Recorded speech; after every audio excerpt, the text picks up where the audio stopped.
would get you excited to jump out? So when is it that you're most excited? You wake up in the morning, you're like, man, I'm super excited. When is it that that's happening in your life? So, hello, Ken. Good morning there. How are you doing today? Wonderful. Good evening to you, and so good to see you. Thank you for having me. Thank you for joining and welcome to the Research Labs show. Ken, I would like to first, before we get into the businesses and what apps you're building, I would like to ask the fundamental questions about how to build a meaningful life. To start off, I think I would ask, what would be your advice to a 25-year-old on looking to build a family in life? Yeah. So, a few things. First, I think it's really important to know yourself. And many of us go through, I'll speak for myself. I went through significant portions of my life without really knowing and understanding myself and what was really going on inside of me and what was important to me. Okay, I maybe thought I knew myself, but as I got into my, let's say, mid to late 30s, I really started to discover who I was and started going on a journey of discovery. And some of that journey was, from talking to others, from talking to mentors or advisors or therapists, and in discovering myself. So I think the first thing I would tell, you know, a 25-year-old, and I think this with my own children. I now have a 19-year-old daughter, an almost 18-year-old son, and a 6-year-old son. So I think very much through that lens as well. And it's first, know yourself and really get to know and understand yourself. Second, in terms of thinking of building a family, is really make sure that you found the right partner, the right life partner, the right spouse, the person that you lights up your world, and that you really want to go through this crazy journey of life together. Um, and it, if you're going into a relationship thinking you're going to change someone, once we get married, I'll change this about them, then that's probably one of the worst ideas you could ever have. And I went into a marriage like that probably, and got married for some of my first marriage. Got married for some of the wrong reasons to a wonderful woman. We're great friends today. We're great co-parents today, but we weren't super compatible, and it was mostly my fault. I take full blame on that. I courted her and thought it was the right thing for me to do to get married to her because she was a great person. Yet it wasn't, it wasn't the kind of love that was just lighting my heart on fire and that was just making me feel really fulfilled. And eventually that kind of caught up and manifested, and just I had to face that reality. So I guess second thing, so first know thyself. Second, really know thy partner, and really understand each other there. Date for a little while. Don't necessarily just jump into it. Date for a while, understand each other, really know what's important to each other. Um, Plan together. That's been one of the greatest successes for my marriage now. I've been married, golly, what are we coming up on? 9? Yeah, 9 years coming up in a few weeks. And I think one of the great successes of our marriage is that we have shared goals and we plan our future together, and we kind of map out our adventures together. And we love many of the same things. We love different things as well. And we're certainly different people. But just the act of planning and going through things together has been really, really wonderful. And then, when it comes to children and having family and having children in a family, like, I didn't have kids until I think it was 31 when my daughter was born. And even at that time, I felt so unprepared to, bring another human into the world and care for um, a baby. And I guess my advice around that was, I don't think we're ever fully prepared for anything like that. And there's certainly there's been books written about parenting and all this stuff, but there's no real manual. Every child is different. Every family is different. Every scenario is different. I would, probably say this: there are so many great um, groups, people, small masterminds, mom groups, dad groups that are wonderful sources for support, for ideas, for bouncing things off each other. And as much as I despise social media, overall, I really do not like social media. It's great for a connector in in groups and whatnot, for parenting groups, for mom groups, dad groups, family groups, etc. So that's kind of a long way to get around my quick bit of advice for someone looking to start a family. Wow, that is like years uh, of your life coming together. And when I listen to you, it seems really easy, but in principle, like that has been it takes years to build a family, I think, and the right ones. So you Yeah, and I learned many of those things the hard way from in my 20s. I did not have, I'll say I don't, in some ways I had a high level of emotional intelligence, and in some ways I did not. And in the ways I did not comes back to the not knowing myself and not having the confidence in myself. I made bad decisions in terms of, number one, some of the people I was hanging around and things doing back at that time, but the other is just in the way I reacted to certain things. Like I worked for a boss out of college that was really a micromanager, and I didn't have the emotional maturity or intelligence or confidence in myself to have a conversation with the person. So I ended up just leaving the job, quitting, and kind of going out. And they're great people, and I just kind of walked out on that. I was going to take another opportunity. Nothing wrong with that. Plenty wrong with the way I did it. And I get back to, it was just uh, a confident and an emotional intelligence situation right there. So I'm happy to say, though, I've met many, many young folks these days that have just blown my socks off. I've been so impressed with their maturity and their emotional maturity. So it's good to see that. It gives me a bit of encouragement. wonderful. And I think if you know yourself, you would, think things through and rather than blaming it on another person. It can be like your partner, the immediate world, people around you, friends, family, and then eventually, like later, children at the right time.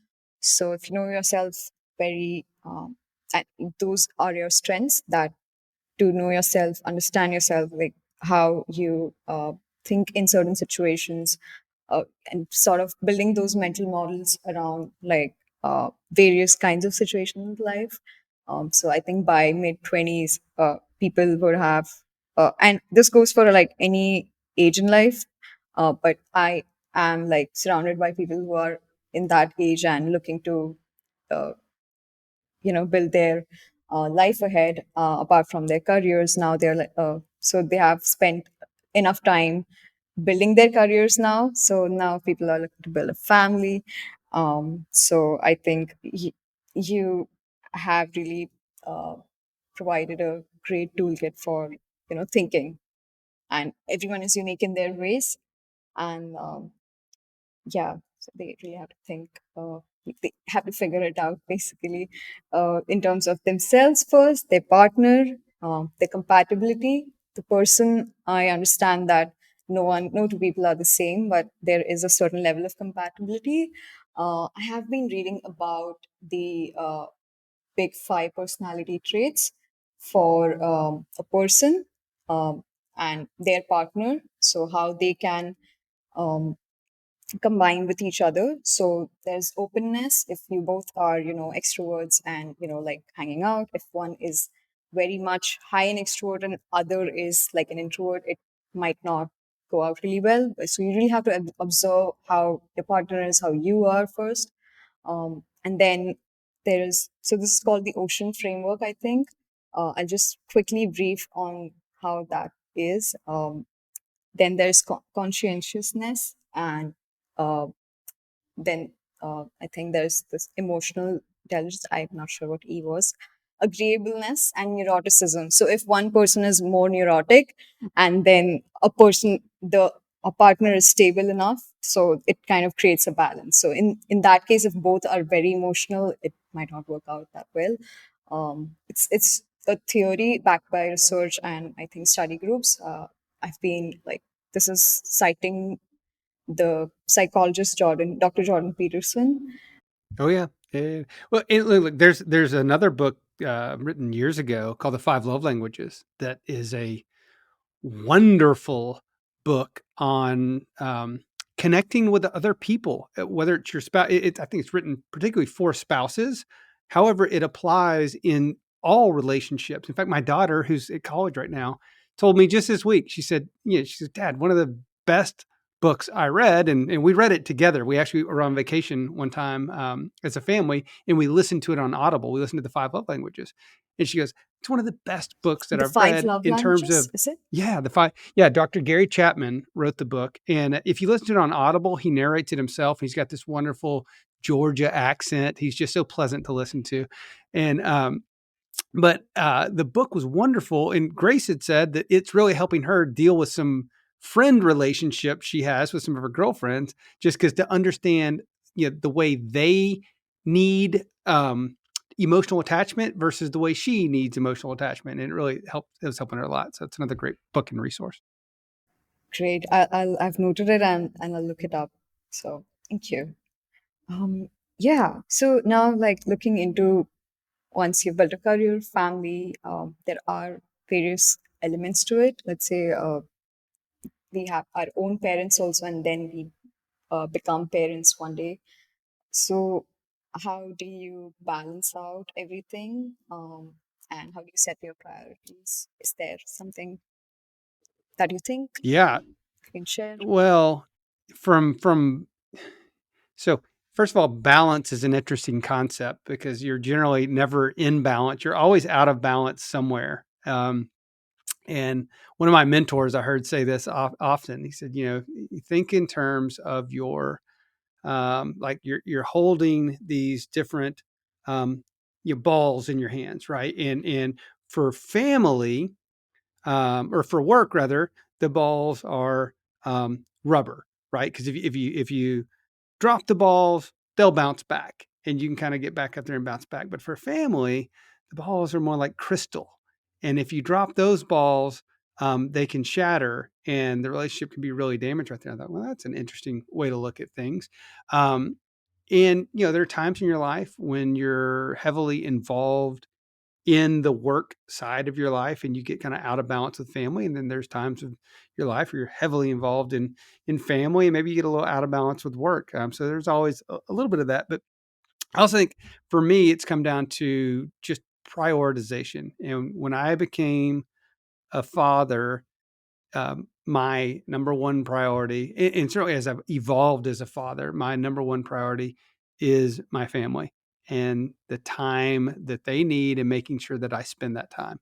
One of my favorite things when my children were growing up, and we have a 6-year-old right now, so we're back in this part of life, is driving them to and from school, and just the time that I get with the kids for the 5 or 10 minutes of conversation is so important. And then just slowing down and being present and focusing on time to be present in conversation, because it's really, really easy to not be present, to be distracted because we all have screens and devices everywhere. My 6-year-old, I swear to goodness, feels glued to his screens all the time. And so I try to be really intentional about getting us off of screens for a period of time where we can simply connect right there. And so it's become a very, very large priority of mine just to make sure I allocate the requisite amount of time for family. That said, I'm also an entrepreneur and I have multiple businesses. I just have an issue with working for other people, I guess, and I have to work for myself. So maybe I'm just a terrible employee, is what it is. And so I've learned I have to work for myself. And businesses require time and attention as well. And so there is it's where there's the demands of your time are spread across, the demands of my time are spread across multiple businesses and spread across family. Yet, if I have to choose, family's going to win on that. So I guess that there's my 2 cents on. Definitely. Thank you very much. And I think mm, when you said that you shared that initially you recognize your role as a father and you would, put your time accordingly. And how has the definition in your mind as the role of a father evolved as your children grow up? Yeah, I think the one of the biggest things I try to do as a father is when I look at the role as a father right there is to be a great example for my children. And really that um let's say, okay, so I had Grace when I was 31, Knox at 32, right before I turned 33, I think. Um and or maybe it was 33 there. So anyway, it wasn't until I was 39 that it really became crystallized for me on this setting a great example for my children. I was kind of just going through life and in I call it living life on autopilot a little bit. You know, just kind of doing, I think, what's expected, doing work, trying to figure things out, and going through. And again, that was in my first marriage where I wasn't um, crazy happy in my first marriage, and just going through life. And then at 39 years old, I heard a guy named Gary Keller up on stage, and he made a comment about having a what he called a big why, and it's basically having your purpose in life. And he said, "Look, it's really important that you have something bigger than you that is your priority and your purpose in life. Because if it's just you and your goals or your objectives right there, um, each of us are going to get knocked down. We're going to have our the carpet yanked out from underneath us. We're going to hit the floor. It's going to be life is going to throw a punch and really knock us out right there." And he said, having a big why, having this purpose much greater than yourself will lift you up and allow you to kind of get through the tough times, and it will allow you to set even bigger and better goals right for your life because you're pushing for something beyond yourself, and it's something much greater than just yourself. And so I thought, ooh, that really, I heard that again at I think it was 39 when I heard that. And it took me about 2 years to really figure out what my purpose was.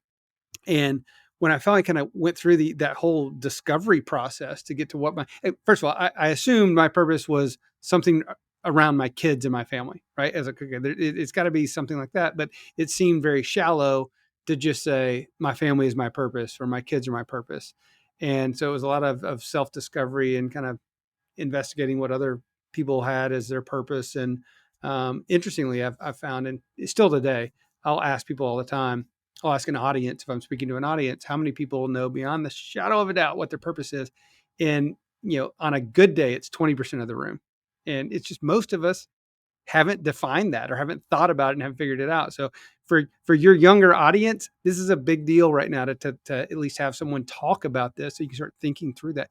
And so for me, long story short, to get around here, when I defined that purpose, it was to be the best possible example that I can for my wife, my children, and even for others who may be looking to me as an example. Because there's all kinds of people that you don't even know that are watching and watching your example in life and you're becoming an influence on others. And so as I defined that purpose, it was just for that. And then in all aspects of my life, it was in love and relationships, in health, fitness and adventure, in business and personal finance, in charity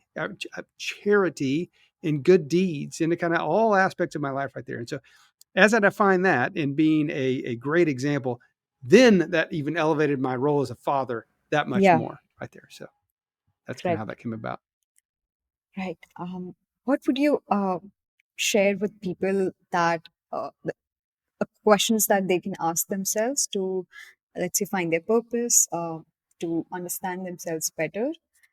Because, as you said, it's a really unique process. So, are there like basic questions people can ask? So, do you go like, "What is my purpose?" Is that's kind of very generic? What are some specific questions that one can ask themselves to be able to get to the goal of finding the purpose? Yeah, I think yes, each of us has to look inside and figure out what's, if I, what's the most important thing in my life, or what's the thing I most desire in my life, and then start asking yourself, okay, why do I desire that? Okay, get an answer to that. Okay, why did I answer this way? And then why? You can dig down there's a concept of framework of five whys, and kind of dig five levels deep on that is one thing to look at, but is just to continuously ask ourselves, what is it that gets me excited? What moves the needle for me? What is what's something that's more important than me? What's a calling for me? What really would just wake me up and get me out of bed every morning right there? So from there, you can kind of find both a purpose and passion. They're usually different things, right? Purpose and passion, but you can start to discover both purpose and passion as you start to go through these exercises. Yeah, that is really helpful. I think certainly something like what gets you out of bed in the morning. That's really something for young people out there. The passion and purpose that will keep them going each day. Yeah, I Well, in think thinking through that, the what gets you out of bed in the morning, it's like, okay, yeah, I mean, sometimes you wake up, you're going to get out, but what gets you excited to jump out? So when is it that you're most excited? You wake up in the morning, you're like, man, I'm super excited. When is it that that's happening in your life? And then start to try to dig down and define, okay, why is it that I'm super excited about that today? And what is it about that that gets me fired up right here? And then dig deeper, deeper. And I think you can start to discover a lot. And most of us, myself included, fail to ask those questions. We're just kind of going through, and we don't, so we never really get to the root cause or the root. And that can be in positives and negatives, right? There can be like bad days. Why is this bothering me so much? And kind of dig into root cause on that too. So there's exercises that we can go through to really learn more about ourselves. correct. And sometimes you might not ask certain questions because it might be uncomfortable, but you really have to put yourself in those situations to get to the bottom of it and then work towards solving it or uh, you know improving Which is your life. sometimes the real benefit of Yeah, third party, like therapy, or a counselor or a friend, right? a That friend. will be really honest Hmm. with you and ask you the hard questions right there. Yeah. So you can do this exercise with someone who really listens to you, or who's listening for the sake of the betterment of your personality and your life. Okay. Yeah. Ken, tell us about Legacy of Love app that you're building, which I think s- uh, sh- shares the memories of parents and children. And I think it can be applied in other use cases as well. People who are building a relationship together and want to share their memories across time. So tell us more about it. I'm eager to listen. Yeah. So I guess I'll start first high level with what is it. So Legacy of Love Inc. is our corporation. We have a product called the Legacy Journal app, and it is a mobile app available on Android and iPhone. That's a digital, safe, secure home for folks to capture moments, memories, lessons, events that can all be annotated with photos, videos, audio files. You can really kind of create the story of your life. It was designed for parents to capture these memories for their children so they can one day pass those memories or lessons or thoughts down to their children. And this came about just from my own process as a dad. So one of the things I did well when I was, a brand new dad was had the, at least I guess, the foresight or the thought to realize that um, I will not remember all of the important details that are happening in my life. I kind of realized that there's going to be moments that fade from memory and that are gone. And I was like, man, what can I do? There were a couple of things that happened in my life that got me thinking. And one of them was my stepmother gave me on my birthday the most beautiful gift I'd ever received. It was a leather bound scrapbook of my life. And I opened up the scrapbook, and the first picture in there is me in the hospital from being born. I've got a hospital bracelet on, little squinchy face right there.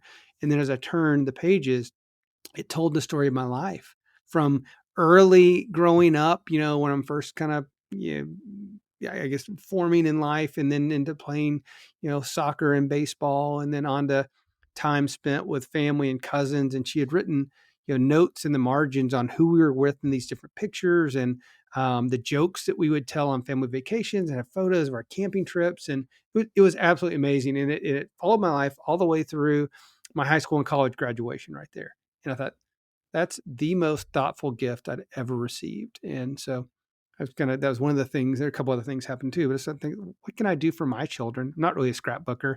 This was Yeah. As 2003. per So, today. Yeah, correct. yeah. Yeah. So I started journaling to my daughter when she was 10 months old. I said, I'll just write down every so often, write down a story for Grace. And so I decided once a month I would sit down and write down. I'd just slow down, spend 5 or 10 minutes, write down a story of what's happening in our lives. And so I started that on a monthly basis with Grace, and then we got pregnant with Knox, and started the same process when he was still in the womb. Wrote his first entry to him when he was still in the womb, and once a month on average. Some months I would miss, some months I would write more, but on average, once a month I was slowing down and writing the stories. And eventually, I figured out that, and I did it in a Word document. Is how I did it, and Yeah. so Yeah. because I Start with could, what you yeah, have. Hmm. yeah, start with what I have. And this is 2002 when I started.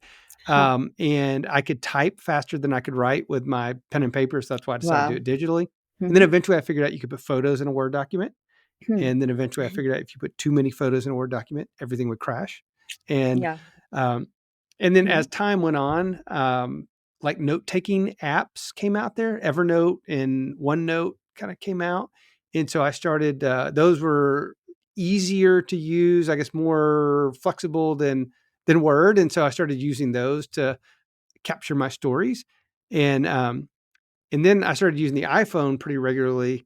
And so I started using the notes section in my smartphone and using that. So anyway, I had all these stories in all these disparate places, from Word, Evernote, Hmm. OneNote, my phone, Hmm. and Scattered needed a place. across Yeah, platforms. Hmm. totally scattered. And I needed a place to house all these stories, because my intention all along was to gift those stories to my children at high school graduation. And so I went to look in the marketplace. I assumed someone had solved that problem already and it's already out there. And there were some journaling apps out there, and there were note taking apps, but there was no real person to person journal kind of thing. And that's what I was doing. I was doing a from me to my children. There's no parent to child journal or person to person journal. And so we ended up creating what's now the Legacy Journal app. And so as a parent or parents, one person or many people, so it could be husband, wife, it could be grandparents, it could be favorite aunt or uncle or teacher, can all create and capture stories, or photos or whatever of of this kind of family members in this product. So anyway, now we got tens of thousands of people around the world. We're in 82 countries, which is really, really cool. So people from around the world are using this and loving it. And most importantly, they're creating a legacy that will last for generations, right? It's the family stories that they will pass down and Yeah. will be there for generations. So that's what we built. Right. And if this goes on across multiple generations, there will be like, you could share stories across generations. You could definitely share it to your own kids, but those kids can share your story, let's say, since you also have a lot of things documented. And yeah, that is so resourceful and thoughtful as a family, as a family tree, I would say. And it's the longest uh, building gift. I think takes the most time. It starts from, let's say, when you're born or when you decide to start the journaling process with the photos. It's the most thoughtful gift I have ever heard. It's very nice. Receiving the scrapbook was the most thoughtful, and that used to be a big thing. Back in the '90s and I guess early 2000s, scrapbooking was a big thing. And this is, but it took a lot of time and effort. We designed this to be simple and easy, to where you could easily, like, a lot of people do just this. You'll take one photo, add a sentence or two about what that photo was and why that was important right there and why it made you laugh or something like that. And that's it. And so then you've kind of just got some quick little stories with a little visual evidence right there. And it becomes a really neat way. And then, as something I've done, which has been really cool over the years, when we go on family vacation, each morning I'll have a cup of coffee in the morning and I'll write kind of a few highlights from the day before about our vacation and add a few photos. And I'll do that if we do a 5-day vacation. I do that each morning. And next thing you know, I've got this really rich, robust story of our family vacation right there. Yeah. When you are out on a family vacation, you can document more and like sort of have a very rich, yeah, memory stored in your app. Yeah. Yeah. Since I'm like a very technical person, can I go ahead and ask what issues did you solve using the app? Because you said the word kept crashing if you add a lot of photos. Evernote, there was like different platforms. So how do you what were the technical challenges, and how did you use like new platforms like cloud or new technologies like cloud computing? Yeah, well, first, I'll tell you the biggest technical challenge is that I'm a non-technical founder. So there's your biggest technical challenge. I was just a That's dad very that funny. had been following this process for all these years, and so there's the biggest technical challenge. But what Okay. we've ended up doing is, put everything on it. They're on AWS, on Amazon cloud servers, so the data lives on the servers right there. It's in one simple place on phone, tablet. We originally added web into it as well, like the Evernotes and the OneNote. But the vast majority of our users were all on mobile, and the vast majority of our issues came from the integration of web and mobile. So we kind of deprecated the web after version 1 and have gone all full mobile on this.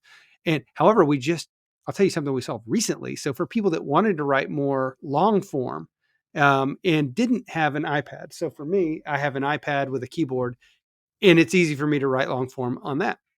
But for someone that doesn't have that set up and they just have a phone, we just released we haven't even announced it yet in to all of our folks using the platform, but we just released an email to journal. So now anyone that has an account, or anyone, in fact, people that you can use this to set up an account, anyone can just email journal@legacyjournal.app.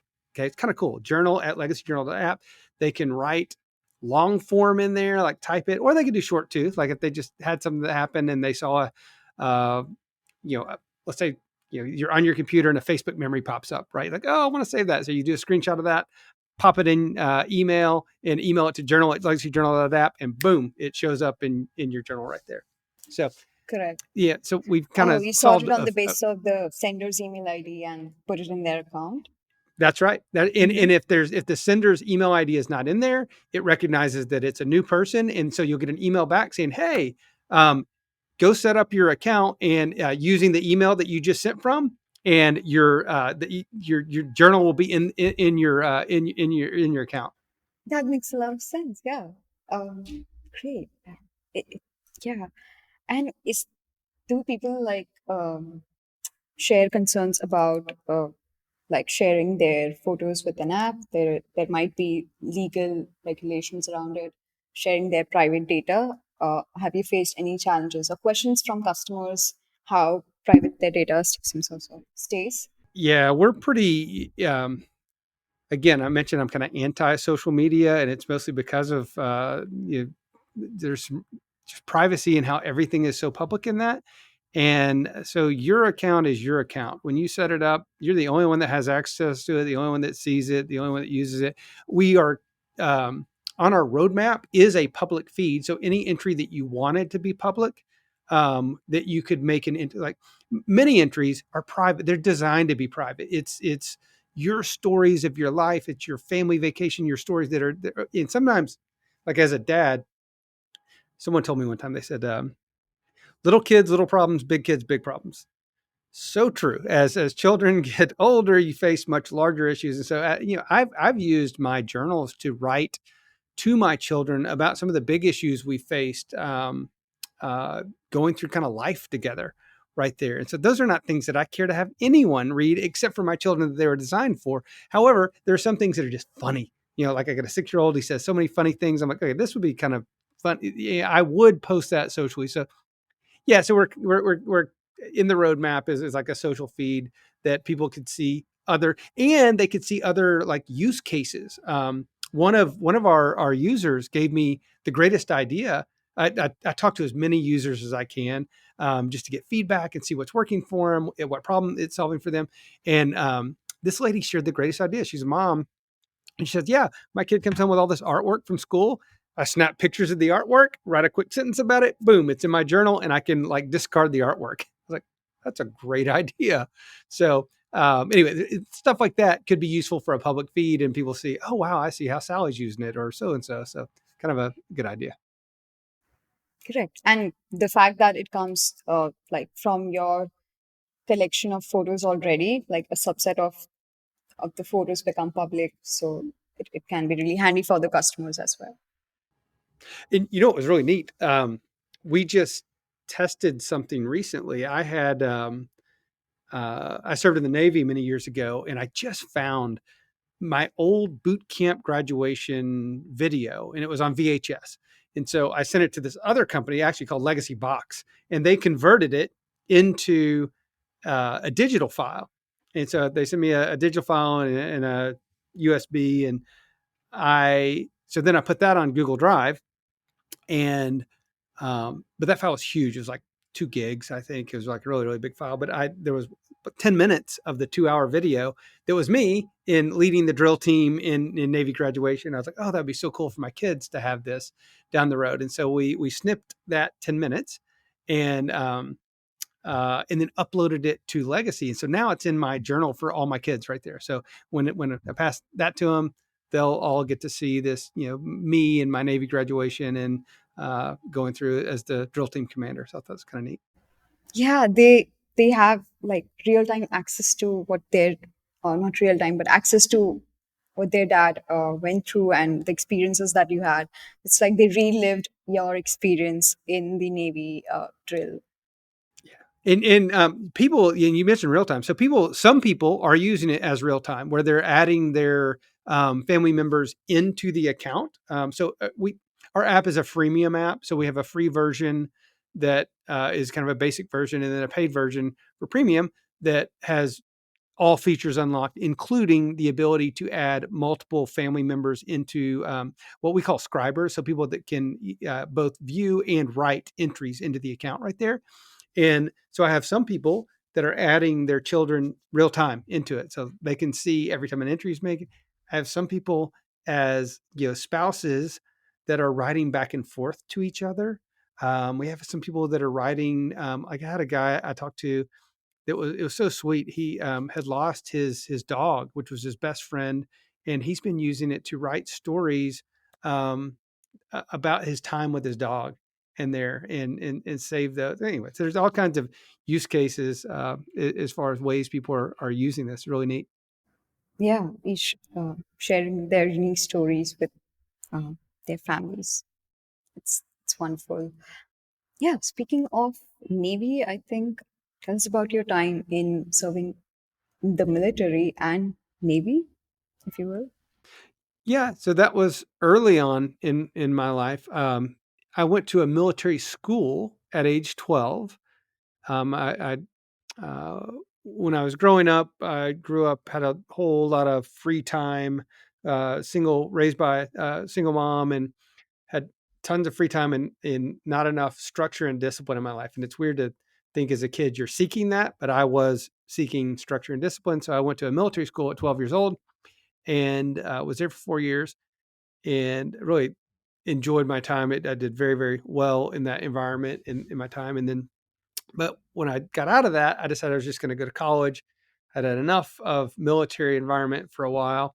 And while I was at college, though, 3 years into my college career, the U.S. ended up going to war, and so I volunteered for the Navy and joined the Navy during that time. And so I served one tour in the Navy, did air crew on board EP-3Es, so flying around. I went to 8 countries in about 2.5 years and got to see a lot of the world, got to meet wonderful people. I'm still friends with many of the folks from the Navy that I was in there. And it was, man, I can't say enough about the benefits of volunteering for military service of your country, whether it's military service or some type of service for country right there. And I know many countries have that as kind of part of what happens with, when you turn 18, you serve a couple of years in some type of service to your country. I would be in full support of that for for our country. I think it's great to serve, whether it's in the some type of service corps or military service or something that you're doing. I think it's great to do things beyond yourself. Um, I think, yes. So you have built multiple businesses, and before building a business, there comes a stage where there are just ideas and you need to execute on that to really build the business out. They just don't pop out of anywhere. So how do you decide which ideas you want to pursue and really convert them into the businesses that you have done? So great question. And if I tried to pursue every idea I had, I would never get anything done because I am an idea guy. I am constantly filled with ideas. They usually come when I'm driving or in the shower. Like my wife, all the time, I'll open up the shower and I'm like, I got another idea. She's like, oh, come on.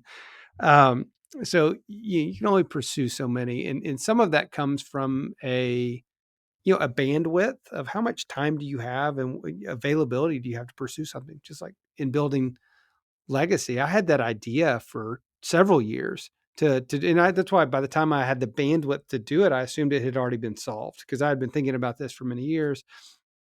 And um, I'll give a little bit of advice to your audience. In the one bit of advice is to really pursue one thing at a time. I've done a lot of different businesses over time, but I'm generally focused on one primary business at a time, right there. And then you either put people and staff in place to take that on and run with it, or you exit the business. And but maybe you keep a little bit of it, become passive. But I think you really should focus on one major idea at a time. And then and there is um, in fact, I will I'm going to provide you with a document that you can put in the show notes or put a link to it in the show notes right there. And it's a it's kind of a startup resources document that I've gone through. So from starting up a couple of companies and failing and learning and iterating, I've kind of come up with a startup resources document to help other entrepreneurs. And then it includes some books, some of which are behind me. It includes some books, some podcasts, some entity formation docs. It includes a whole lot of other things to kind of think through. But in terms of first thinking through ideas, second looking at, has someone already solved this problem and have multiple people solve this problem, or is there an opportunity for me to come in and do something better, or or maybe I didn't even realize that problem had been solved at a really high level right there.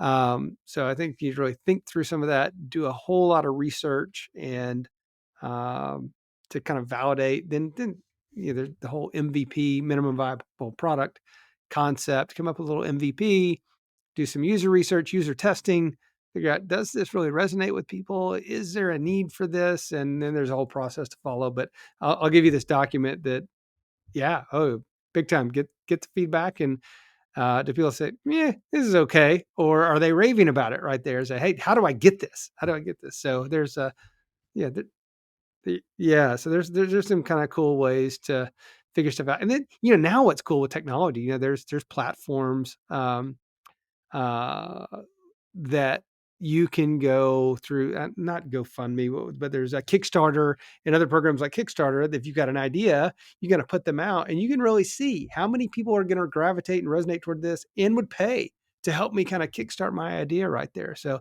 there's some kind of neat ways you can go and validate your idea and hypothesis. And I think we discussed about family, about children, about businesses. I will really ask you about the adventures that you've had, all the fun and exciting times. I think you did mention that you went on adventure trips. So, what is some adventure that you love going for? You're always up for it. And what are some that you have explored? Oh my goodness. No one ever asked me about adventures. That's awesome. Um, I love exploration, adventure. So, like, I started off in the Navy. I think I mentioned I went to 8 different countries in 2 years and just got to explore different cultures, different places. I lived in Japan and in way northern Japan. In northern Japan, a lot of people don't know, has a bunch of mountains, and in the winter it's super snowy, and there's ski mountains. So I got to go ski often in the mountains of Japan whenever I had free time, and it was amazing. So we'd go backwoods skiing up in these beautiful mountains of Japan. That was fun adventure. Then also in the far southern end of Japan, it's like it's very tropical. It's very beautiful. So I'd kind of get to go spend some time down there during my Navy service as well, which was amazing. I've been lots of places. I like both beaches and mountains, so I love both. I've been to Costa Rica, which is amazingly fun. People all have told me that if you're into outdoor adventure, not necessarily the beaches, at least not the parts that I went to for Costa Rica, but the outdoor adventure was amazing. We got to go kind of down these mangroves, and these little monkeys would come on our boat and hang out with us and try to steal our stuff. And that was super neat. We went ziplining through the tree canopies of the jungle, went out to these little private islands and spent the day out there. And my wife and daughter were hanging out with these little pigs on the island that were like dog pigs. And oh my God, they're so funny. Look, here's a picture of the monkeys in Costa Rica that just popped up on my digital photo frame. So, anyway, so travel to foreign countries has been fun. We've been to Belize, and now the adventures I love these days more than anything is spending time on ranches. I absolutely love. I live in Texas, and so we have a bunch of ranches in Texas, and um, I love spending time on ranches, fishing, hunting, just exploring and communing with nature. It's one of my favorite things to do right there. And then we also have done in the U.S. have visited several national parks in the U.S. and I absolutely love the beauty of the national parks. And again, it's just that connecting with nature, seeing wildlife, seeing just the true beauty that God has created. It's absolutely amazing. So those are some of the things I like to do for adventure. Oh, and then yes, so adventure to get out of that and to push myself. I've also like to push myself with adventure. So I've done many adventure races. I started doing that shortly after my time in the Navy, doing adventure races and marathons. And I've done recently 11 Tough Mudder adventure races, which are more team based. They're so much fun to do. Recently, in the last 2 years, we'll do a third one in about 3 months. I've done like a 24-hour adventure. It's more of a walk than anything. It's more of a mental test of can you do something. So we start walking at 8 a.m. on a Friday morning. We finish walking at 8 a.m. on a Saturday morning. It is absolutely one of the hardest physical things I've done, and it's amazing to go do it an accomplishment with a group of people. So I like to kind of push myself and do fun, adventurous things like that as well. Wow, I think, yeah, with all the fun experiences that you've had as adventures, it really sets you up to think that, hey, I can do this if I did that. It really helps you make your mind tougher or, more open when you go out in nature. It's very creative. Well, and you're 100% on, especially like on the 24-hour race, on being able to go and commit to something like that and complete it. Do what you said you were going to do through some pretty tough obstacles. Yeah, and pretty tough pain and obstacles to go through that and complete it. Exactly what you said. You become mentally very strong. It's like, okay, if I can go do that, then when the next obstacle jumps up in front of me, it's not that big of a deal. Yeah. So it's that's a great observation right there. Yeah, and I think then you realize that if you make the tough things fun, you can easily get through it. Is that what you do also? You can, and I so and it almost kind of the tough things fun. It becomes a little bit of a mindset because the tough things are tough, but when you have the mindset that hey, I'm committed and I'm going to do this, they become a little bit of fun, and then eventually it becomes woven into the fabric of who you are. It's like I just do these things. People that look at me now, I'm like, oh yeah, he does all this crazy stuff, and I'm like, it's just woven in the fabric of who I am, and it's enjoyable for me, and it's it is hard and it's fun. Yeah, correct. And I would say that it has been an absolute pleasure of mine to host you and to learn directly from you. And you have shared some wonderful advice about building a family, building businesses. I'm building one, the initial phases. Let's see how it goes. Uh, and really about, looking at life uh, through like a overall lens rather than, going head on onto one direction as a wholesome, building a wholesome, meaningful life is what I will keep this lesson for the rest of my life. Well, thank you for those kind words. Yeah, it's really been my pleasure to be your guest. So thanks so much for having me.